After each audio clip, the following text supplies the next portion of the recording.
Welcome to our deep dive. Today we're taking a pretty close magnifying glass to human behavior. Yeah, we really are. It's a fascinating topic. Have you ever been in a situation where you felt this lingering friction with someone, but you just couldn't quite articulate why? Like their behavior's rubbing you the wrong way, or perhaps you're trying to figure out the exact flavor of shyness a new colleague has. Right, and you just end up falling back on a generic word. Exactly. You just say they're difficult or, quiet. Which doesn't really help you understand them at all. No, it doesn't. So today's deep dive is about unlocking a highly specific toolkit. We're going to break down a meticulously categorized vocabulary list that details exactly how people tick. It's basically a masterclass in human personality. It really is. The mission here is to equip you with the precise language to decode the people around you. Because, having the exact right word to describe a complex human behavior... It's not just a vocabulary lesson. Right. It feels like a psychological aha moment. It really is a key turning in a lock. When you move beyond those broad, imprecise brushes and start distinguishing between seemingly identical personality traits, you're not just categorizing people. You're kind of mapping them out. Exactly. You're mapping out their internal world. Understanding the subtle difference between two words can completely shift your perspective on a friend, a partner, or a coworker. And that allows you to navigate the nuances of human interaction with significantly more empathy and clarity. Absolutely. So let's put that right to the test.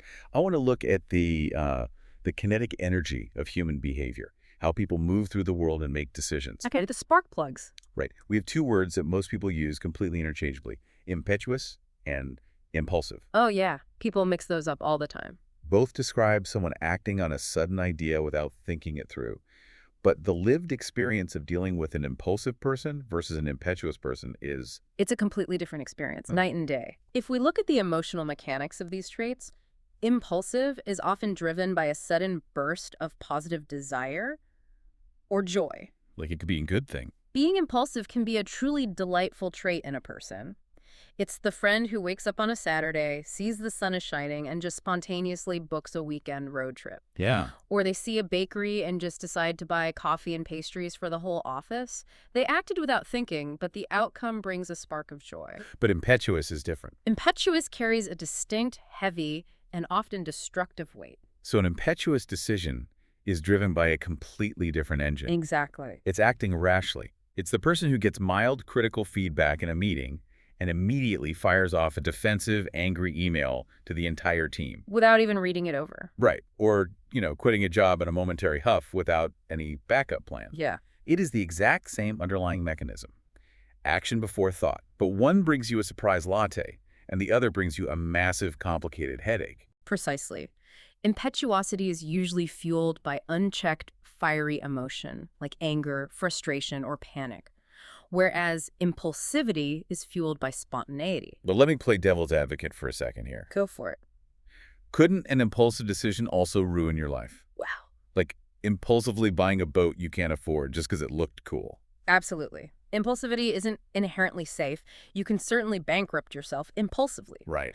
But the distinction lies in the social and emotional flavor of the act. The person who bought the boat was likely chasing a high.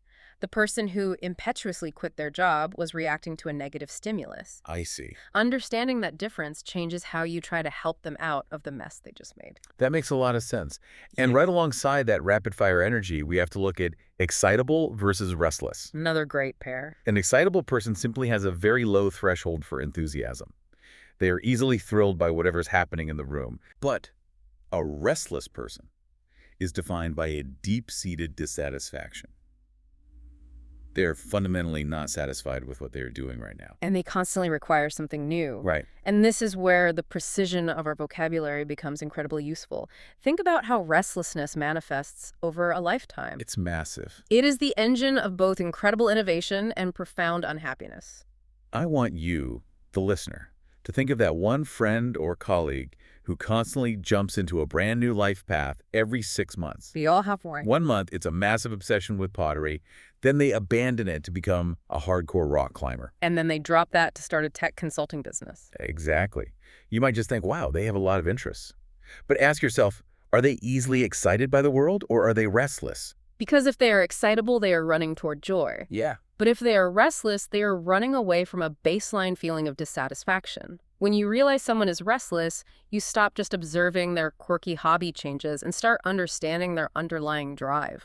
You realize they're searching for a sense of peace that they haven't found yet. Exactly. That restless energy often bleeds directly into how we interact in groups, too. We all know the standard introvert and extrovert dynamics. Sure. You're an outward-looking, sociable extrovert, or you're an inward-looking introvert. We don't need to rehash the basics there. No, the real friction in social settings happens in the micro traits. Right.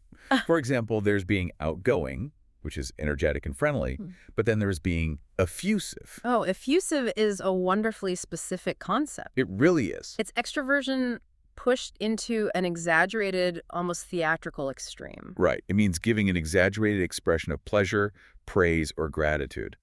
It's not just being a friendly conversationalist. No. It's the person who receives a perfectly standard, decent cup of coffee and spends 5 uninterrupted minutes telling the barista it is a transformative experience. That's the greatest thing they've ever tasted. Exactly. They're practically overflowing with praise. And while that can sound nice on paper, effusive behavior can actually make people quite uncomfortable. Because it feels fake. Because it feels disproportionate to the situation. It breaks the standard social contract of measured response. Which contrasts so sharply with the inward side of the spectrum. Let's talk about the quiet people for a minute. Okay. We have reserved. A reserved person is simply not immediately sociable. The key word there is immediately. If we think about personality as architecture, being reserved is like having a boundary, a gate that can be opened over time. And are pushing you away. Exactly. They're just requiring a period of assessment before they let you in. Once they warm up, that boundary lowers. It implies that there is a wealth of sociability there. You just have to earn it. Yes. But contrast reserved with another deeply specific word, taciturn. Now, taciturn is an entirely different architectural structure. Yeah. It doesn't mean you have a gate. It means you have a permanent stone wall. A taciturn person is reserved or says very little, but it intrinsically carries a negative connotation. It's the negative quiet. Mm-hmm. You get the sense that their silence isn't just them taking their time to warm up to you. It's an active refusal to engage. Exactly. Because human beings are intensely social animals, we rely on social feedback to feel safe in a group. Right. When someone is reserved, they still give you micro signals that they are present. When someone is taciturn, they withhold that feedback entirely. Wow. It practically forces the people around them to feel anxious because a refusal to engage often feels like a subtle threat. That ties perfectly into approachability. Approachable means someone is easy to start a conversation with. Sure. A reserved person might be slightly unapproachable at first glance, but a taciturn person probably wears a neon unapproachable sign. They do. It's fascinating how a taciturn person's silence can feel like a form of rejection. And that actually bleeds right into another, far more aggressive way people push us away. Arrogance. This is where our vocabulary becomes highly surgical. Yeah. Because we have so many different words for arrogance. Let's imagine a scenario to make sense of this. Imagine you, the listener, are at a large networking event. There's a group of people standing in the corner, not really talking to anyone. You might initially just label them all as unfriendly. Right. But let's look closer. Person A is aloof. Aloof just means unfriendly and not sociable. They are distant. Just standing there. Exactly. Looking at their phone, entirely removed from the energy of the room. But person B is haughty. Now, haughty introduces a comparative element. How so? A haughty person is also unfriendly, but specifically because she thinks herself better than others. So the aloof person just wants to be left alone, but the haughty person is actively looking out at the room and judging everyone's outfits. And their networking skills. Right. They are maintaining a distance to preserve their perceived superiority. And then you have the extreme, almost toxic end of this progression, disdainful. Oof. Someone who is disdainful does not even believe others deserve respect. Wow. It's a severe escalation. The aloof person ignores you. The haughty person thinks they are better than you. And the disdainful person. The disdainful person looks at you and fundamentally denies your right to be treated with basic human dignity. It's a complete dismissal of your worth. That is intense. But then you have the arrogant people who aren't hiding in the corner at all. What about conceited versus self-important? These deal with how someone projects their ego into a shared space. A conceited person thinks herself wonderful. Okay. It's an internal state of extreme self-satisfaction. They are essentially infatuated with their own qualities. So the conceited person is staring in the mirror thinking they look amazing. Basically, yeah. But a self-important person has an exaggerated sense of their own importance to the world around them. Yes. They believe they are structurally vital to whatever is going on. Exactly. The conceited person might just talk your ear off about their new haircut. Right. The self-important person is the one interrupting the company-wide meeting because they assume their minor operational update is the only thing that actually matters to the company's survival. But let me challenge that. Isn't self-important sometimes a necessary trait for a leader? If you're a CEO or a surgeon, don't you actually need to believe your opinion is structurally vital to the outcome? That is a really sharp question. There is a fine line between a necessary command presence and true self-importance. Okay. A good surgeon knows their role is vital, but a self-important surgeon believes their personhood is universally more valuable than everyone else's. Oh, I see the difference. Self-importance is characterized by its exaggerated, unwarranted nature. It's a distortion of reality. Which brings us to the most invasive form of this distortion, the pushy person. Pushy is an informal term, but a highly accurate one. It describes someone who is always selfishly promoting their own position or interests. They aren't just arrogant from afar. They are actively invading your space. Very much so. They are the person who interrupts your conversation at that networking event, not just to participate, but to aggressively steer the topic back to themselves and promote their own agenda. Think about why we have such an expansive, highly targeted vocabulary for arrogance. Aloof, haughty, disdainful, conceited, self-important, pushy. Why do we? We don't just notice that someone is being difficult. Our brains immediately try to categorize exactly how they are being difficult. Because of evolution. Yes. Evolutionarily, dealing with a pushy person requires a completely different defensive social strategy than dealing with a disdainful person. We need these words to survive complex social hierarchies. That is such a profound way to look at it. We were diagnosing the exact nature of the social threat. Exactly. But what about when the threat is entirely internal? Let's move from the ego to vulnerability. This is an important shift. We have three terms that people use interchangeably all the time, but they represent totally different depths of struggle: self-conscious, diffident, and low self-esteem.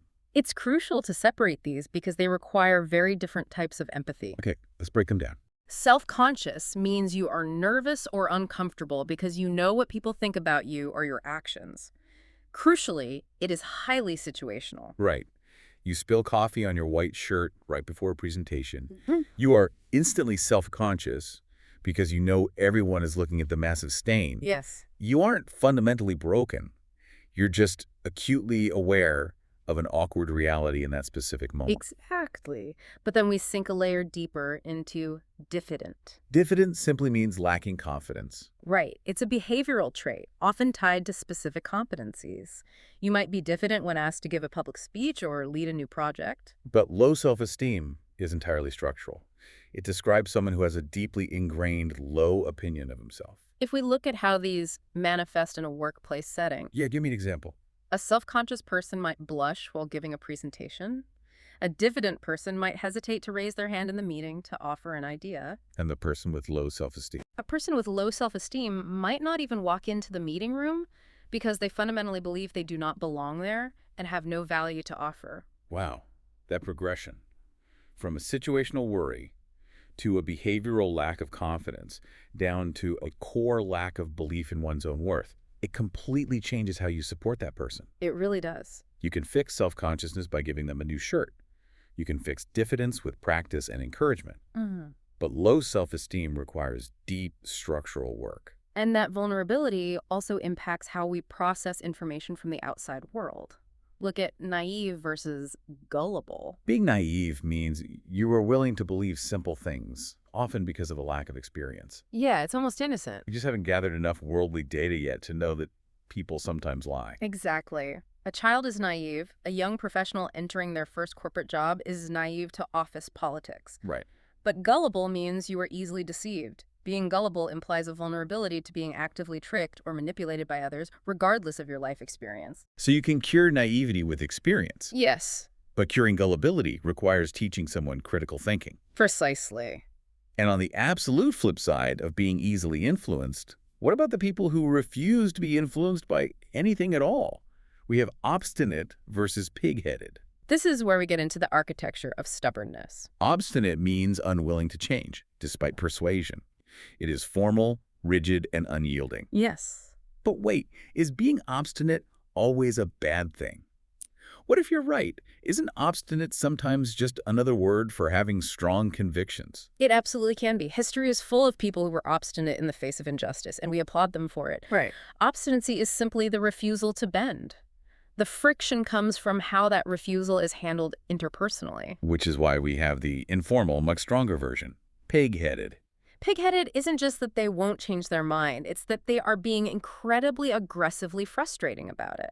It's the difference between encountering a locked door and encountering a door that someone is actively holding shut from the other side while mocking you. That's a perfect analogy.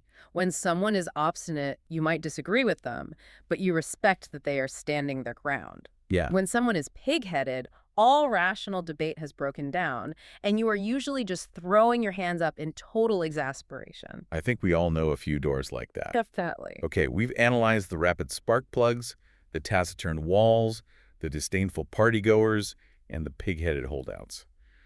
I want to finish on a high note. Let's do it. Let's look at the aspirational vocabulary, the traits of a truly grounded personality. These are the traits that act as the ultimate social glue. Without these, society kind of falls apart. We have well-balanced, which describes someone who's calm, reasonable, and shows good judgment.